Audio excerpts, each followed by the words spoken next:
back to Tied Down TV, the punk rock opinion show with me, Geoff. And Danny. And today we're doing 5 album examples of when good bands go bad. There's some obvious ones and some probably lesser known ones, but it was an interesting thing to look into actually, because there was some that I read about and I thought actually not as bad as people make them out to be, and then there's some where it's like, oh yeah, fucking hell, that's bad. Like, but yeah, there's obviously we're talking about the punk and hardcore adjacent world here, and there is some obvious ones. There's some ones that everyone talks about that come to mind straight away, isn't there? Absolutely, yeah. There's some what you would call obvious examples, definitely. And I think a few of my choices are definitely obvious examples, and there's some that are just my own personal choice. Yeah, I get that. Most of mine, I think most people agree on. And a couple of them maybe not so much, but yeah, I think it was a fun topic, but harder than we thought, wasn't it? Actually, to come up with. Was actually, because I was like, all right, who's shite? Yeah, who went shite? Who was amazing? And then you listen to a few of the albums and you go, you know what? I don't think this is as bad maybe as it deserves to be. Yeah, I had a couple of examples that things I was going to pick and then listen to them again. And thought, in fact, just to show one for me, and people might disagree, one that I thought this is probably going to get on is probably the second Rest in Pieces album, Under My Skin, which is obviously nothing on my rage, but I don't think this is quite as bad as maybe some people say. Fair enough. And I listened to it and I thought, you know what, I'm not going to pick that because I don't think it's quite as shite as people say it is. Okay, nice. What was did you have any of them? I had the second Uniform Choice album, Staring Into the Sun, which on a revisit recently, I actually found I really enjoyed it. It's definitely not the same as the classic straight edge hardcore debut from '86. But it's really good, melodic, quite, dare I say, a little bit emo, and but I enjoyed it, so I thought, I can't pick that because I think it's good. So nice. We're kicking this off then. Yeah, you're gonna go first. Yeah, I'll go first then. All right. So first one for me, this was the first one that came into my head actually, and I have talked about this album before, but I've gone for Into the Unknown, Bad Religion. So Bad Religion, this came out in '83. That was their second album. Their first album, known as a bit of a classic of the era. How Could Hell Be Any Worse? So this is a bit of a classic from like West Coast hardcore punk to come to this, a year later, I think it came out. It's synth heavy, prog influenced. There's not really any punk on it. I think I read somewhere that Greg Graffin said that they basically just thought that punk was a dying thing, and they decided they wanted to branch out. Did this weird keyboard. It's very dated now. You can hear that they're from the fucking 80s, but it obviously divided fans, and it hurt them so much that I think Epitaph stopped putting stuff out for a couple of years, and Bad Religion actually split up for 2 years. Came back with the Back to the Known EP, and then put out Suffer, and the rest is history, so to speak. But this album was such a flop, especially among the punks and things in California and the Bad Religion fans. And Brett Gerwitz's famous quote about it was, he said they sent out 10,000 copies and he got 11,000 returns. That's how much people hated it.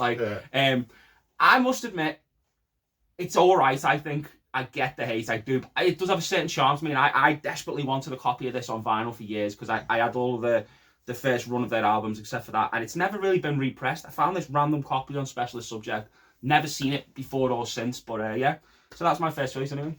My first choice is a very obvious choice.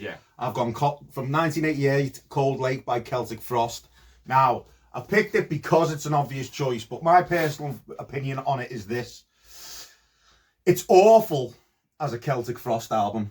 It's terrible as a Celtic Frost album. There was a weird thing, wasn't there, about bands going glam and stuff like that. Bands that were previously really credible in their field going glam.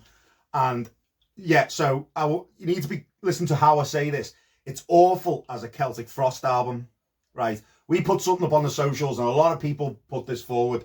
I agree with Strength Through Disapproval, long-time follower, when he said, it's not quite as bad as people say, and it would probably be better received if it wasn't a Celtic Frost album. That's probably a fair shout. Yeah, that's probably what I'll say, because I feel like if this wasn't let's say this wasn't Celtic Frost, let's say it was Nordic Fire. Yeah. Right. Okay.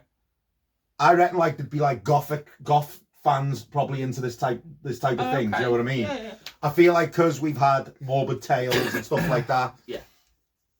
And all them albums, that you listen to this and go, what? It was the obvious knee-jerk reaction to go, what the fuck is this, Ted?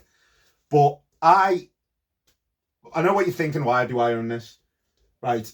I picked this up from one of them little record fairs they have, like in the Blue Coat and that. Yeah. And I'd seen it, and I was like, gotta have that. Yeah. The person I was with at the time said, why the fuck are you buying that? I was like, well, it's that shit. You don't see it in the wild. Yeah, you don't see it in the wild, that I feel like I've got to have this and just be like, this is so shit. I reckon if I saw that at a reasonable price somewhere, I'd probably pick it up as exactly. well. So there you go. That. And I think it was about £6.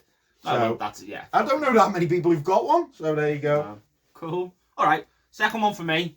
And I've gone for the self-titled Warzone album. Now be careful, because that's my copy. Which I was going to bring up, that this is Danny's copy. I'm not sure why anyone would own a copy. Much like I did say about the Bad Religion album, I didn't mind it. This Warzone album, I fucking hate it. So Warzone are a band I only really started to really love in the last few years, thanks to this man. Kept telling me, you should listen to him, man. Listen to more New York hardcore and all that. And he was fucking right. Don't Forget the Struggle. Iconic. Incredible New York hardcore album. One of my personal favourites. Second album I don't think is too bad either. It's definitely not as good as the first. That, self-titled, I'm sorry, man. It's a pile of absolute turd. It's like... and it's not even in the 90s, it was released in 89, but it's a bit like that kind of funk, rock, metal, 90s. Got a few of their tunes re-recorded on there, though, hasn't it has. Like Always a Friend for Life. Rabies doing these really high-pitched fucking funk metal vocals and stuff. I can't get behind it one bit. I know not everyone loves Warzone, but that first album is fairly iconic.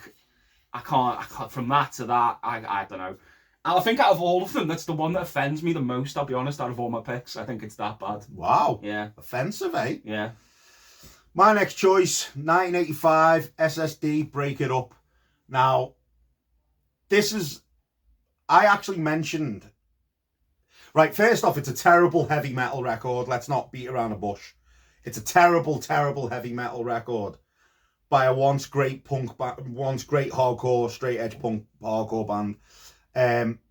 Now, I feel I brought on one of our very first episodes, I can't remember how it came up, but I briefly touched on how bad this record was. Yeah. And it was only maybe an episode or two later that Al Barahel messaged us and reached out and told us, unfortunately, about his illness and how much he'd become a fan of the show and that. And I instantly thought back to what I'd said only previously about breaking up, and I felt terrible. Yeah. But we had praised. I think I'd picked The Kids Will Have Their Say on. Well, we were always going to pick the other two albums for everything else. I think he appreciated that. But I'd never owned a copy of it and never have. But I first heard the songs off it, obviously off the Power. One of the first ever hardcore CDs I've had was the Power compilation, SSD, which I got from Probe years ago. And you'd hear they had a couple of songs on, then you'd be like, what the fuck is this? And then you listen to the whole album and it's like, wow, this is bad. This is real, real bad. And you can understand why it's kind of got that kind of, this is a dark time in a once great band's period. Yeah. I believe they split up pretty much straight after it. So that probably tells you everything, doesn't it? Well, there you go. Yeah, I'm not a fan of that record either at all. Okay, so my next pick, I've gone for American Psycho by the Misfits. I don't own a copy of that. So that's the first album that they released with Michael Graves, the first Misfits album without Glenn Danzig. Came out in 97. It was their fourth album. Now, I do think that this era of the Misfits has some love from certain camps. I don't know. I think it's awful. It's like that. What I love about part of what I love about the Misfits was that they got that rock and roll B movie, sounded a bit dangerous, a bit frightening, a little bit cool as fuck. Yeah, it's edgy. They've still got that kind of they're almost trying to hark back to 50s rock and roll and doo wop a little bit with the horror theme lyrics, but it's like all the danger, all the edge has been taken out. It's like for the kids' Halloween party. That's what I think of with it. Shiny as fuck, it sounds so well produced for them anyway, and it just I just can't get behind it. I can't get behind that era of them at all.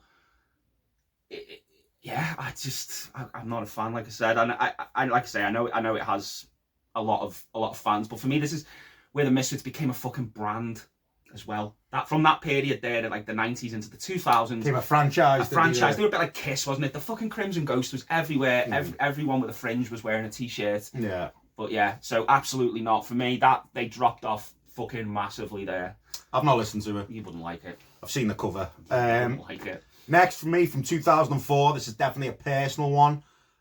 No Warning, Suffer Survive. Now, you've got to bear in mind what this band had done before this release. So you got the amazing 7-inch EP. You've got the classic Ill Blood album. Then they come out with this. Now, you've got to think of the time, 2004. At its core, at times, it just does sound like a typical No Warning record. There's moments in it, you're like, yeah. But then they'll have these, like, choruses where it's like that sing-along, like, and all that. And it's like, what the fuck is going on here? It sounds like Linkin Park. I was gonna say. Yeah, it sounds like Chester Bennington on them choruses singing R.I.P. But that's to me was just not No Warning at all. So you're talking about, I wouldn't even say that's the height of new metal. 2004 new metal probably dead. Yeah. So that makes it even weirder, I guess. Yeah. But this album was produced by the Sum 41's manager, which might explain a few things. But what really does annoy me about it is, you know what it reminds me of when I listen to it?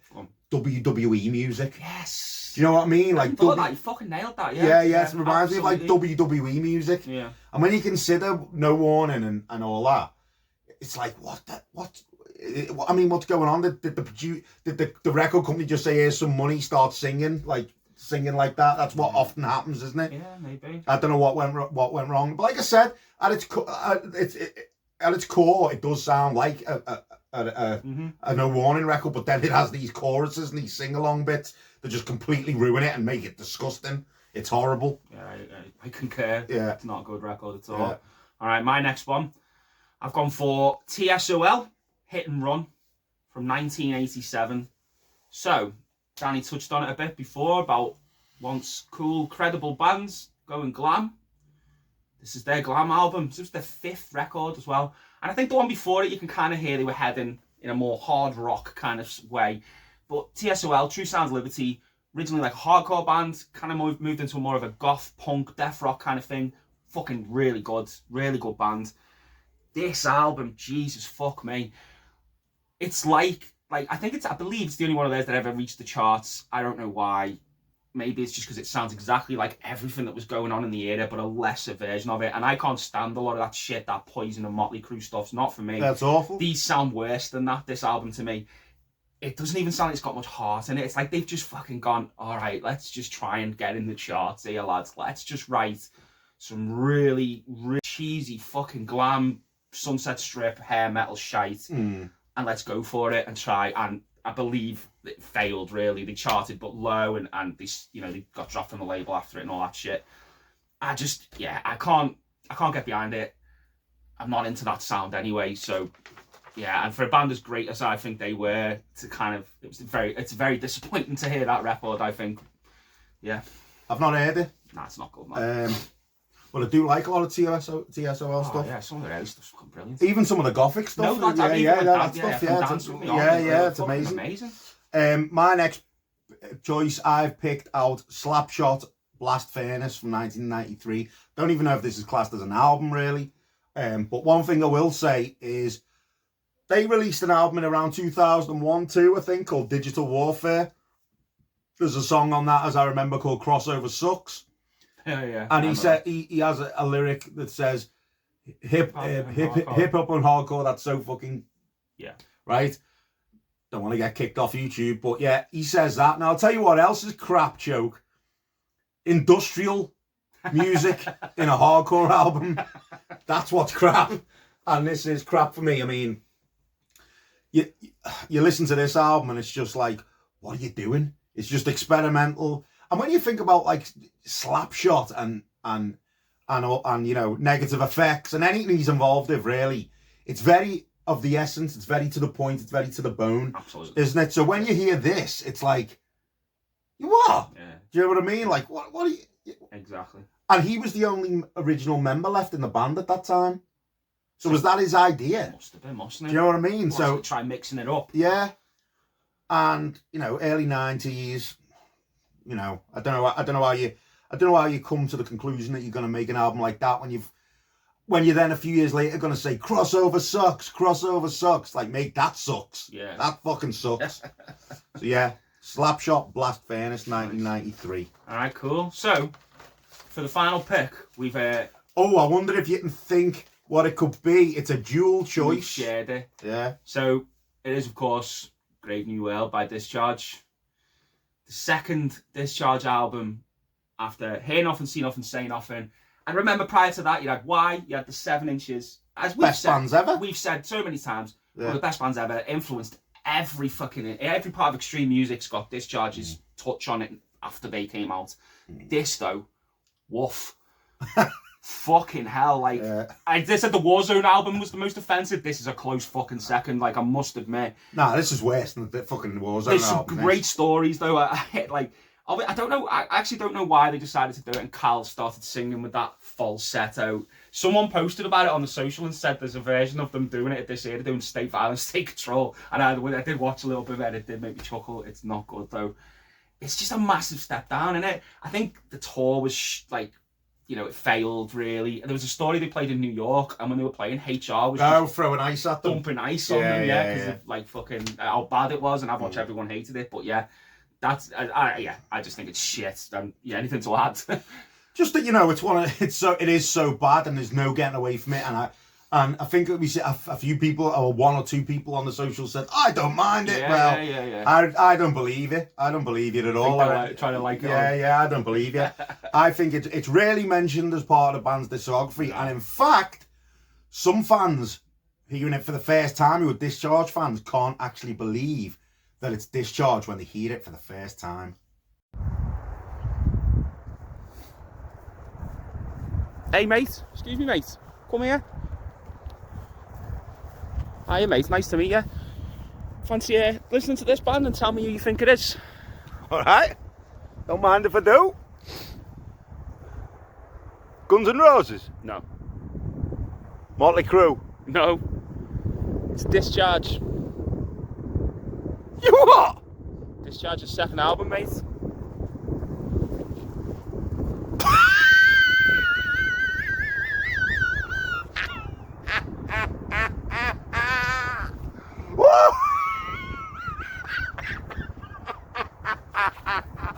Hey, Cocker, come over here. Right. Listen to that. He says that's Discharge.